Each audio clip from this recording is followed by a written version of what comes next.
so much thanks and praise to the Most High, ancestors, angels, and ascended masters, and teachers and spirit guides, the ones that are here. The channel's open, the portal's open, and the divination has begun. Ashe. Ashe.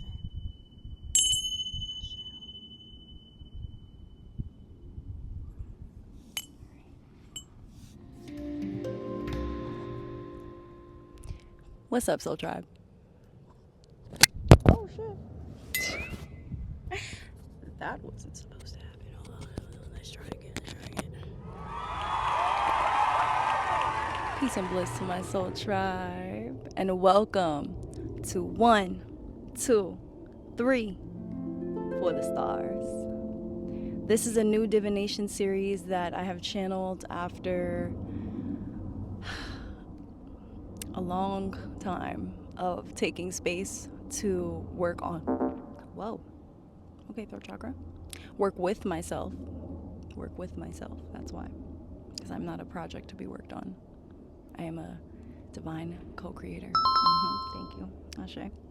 But yeah, this is something that I decided would be a really beautiful way for me to share my intuitive gifts and be able to serve from a place of love and wanting to do good for the world and for others, wanting to support the divine mission that we're all playing a part in. So yeah, welcome. This will be a weekly series. You can find these on Sundays. I'll be posting the full video on YouTube, and I'll be posting snippets on Instagram as well as Substack. So if you're here joining me, I thank you so much for being a part of the first group, the first constellation of stars. Without further ado, let me break it down.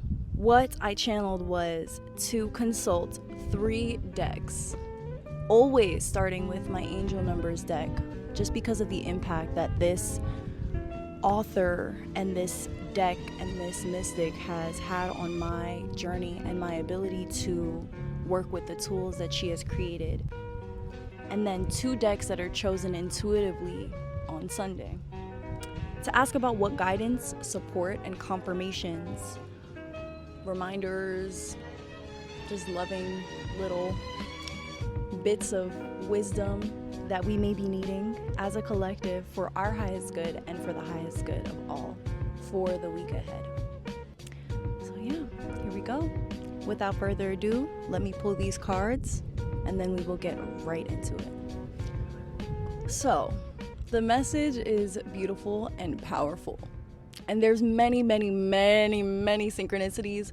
But to save a little time, I may just kind of like put some stuff on the screen and just share what's necessary using my voice. Because this is jam-packed for 6 cards and 1 dice roll. But let's get into it. So we started with 1, 2, 3, and this is saying to us that we're well on our way. We're taking the right steps towards our goals. And it's a reminder to pay attention to the details because the little things matter. The details matter.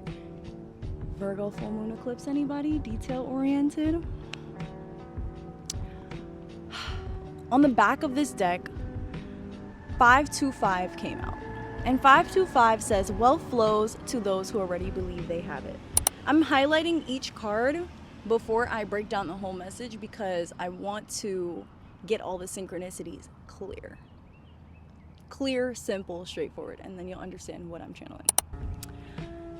For the second deck, we had, I had pulled the Shadows of Light deck from my collection of decks because it spoke to me, and I feel like it's very fitting, being that, again, we're having an eclipse in a couple of days, which deals with the themes of shadow and light.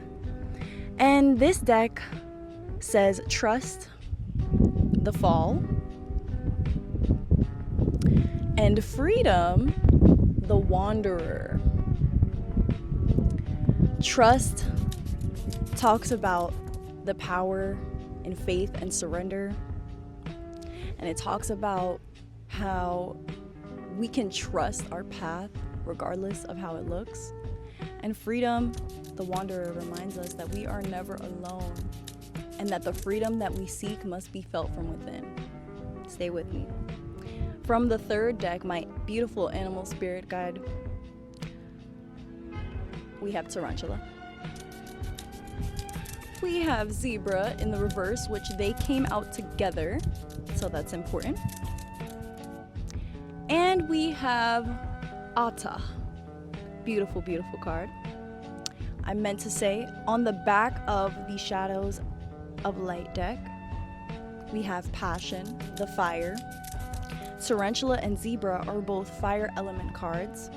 And then on the back of the Animal Spirit deck, we have Black Egg in the reverse, which is the throat chakra.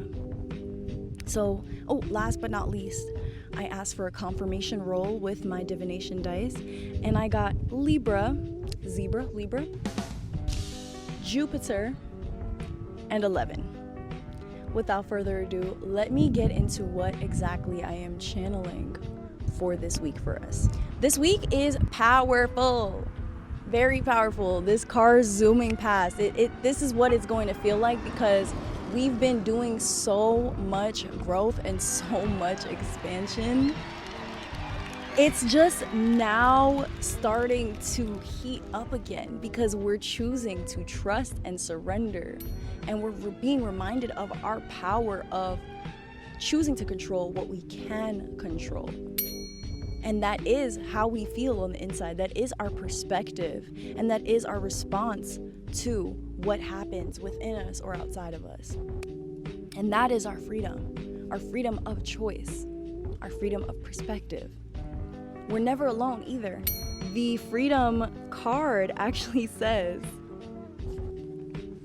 he is never alone, for the stars will follow him wherever he goes, guiding his path, which stretches out in every direction. That was such a beautiful, beautiful confirmation. Like I said, this is called 1, 2, 3 weekly oracle for the stars. We have 1, 2, 3, and then we have star symbolism. So this made me really, really happy, because it's just that reminder that for me, this is what the divination is saying. This beginning of this series is this energy for me and my collective, my stars, my constellation.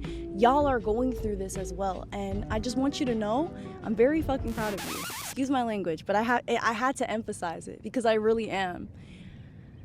For so long, we chained down our passionate selves to try to conform to systems that did not resonate with our deepest truths, just to try to make money. But with the shift of the nodes that's happening from Pisces North Node to Virgo South Node into Aquarius North Node and Leo South Node, plus with this role that I'm getting, we have mastered people pleasing on a level that is really important for what we're moving into, because at this point, it's not about anything that anyone else thinks.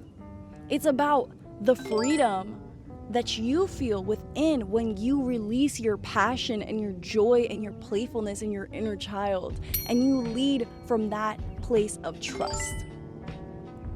Tarantula came through here because Tarantula talks about a moment of a crossroads where we're being asked to prioritize our dharma, our purpose, our divine purpose in life, but habits and things from the past try to sidetrack us.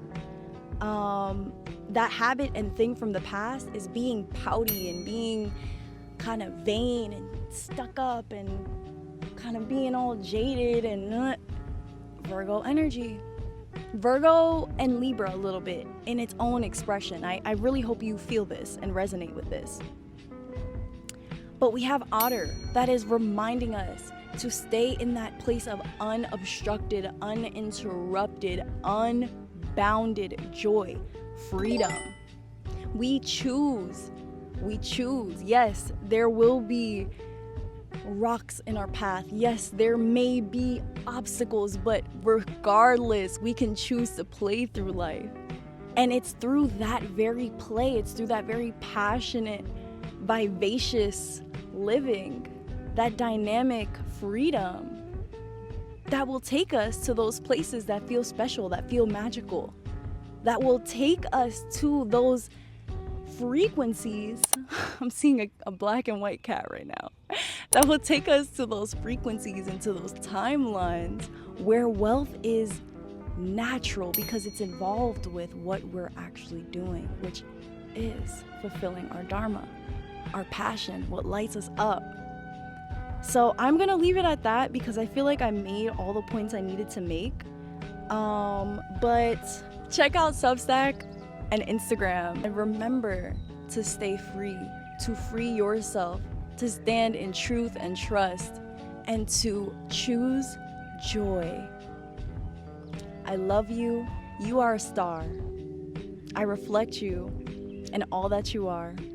And I thank you so much for joining me. Until next time.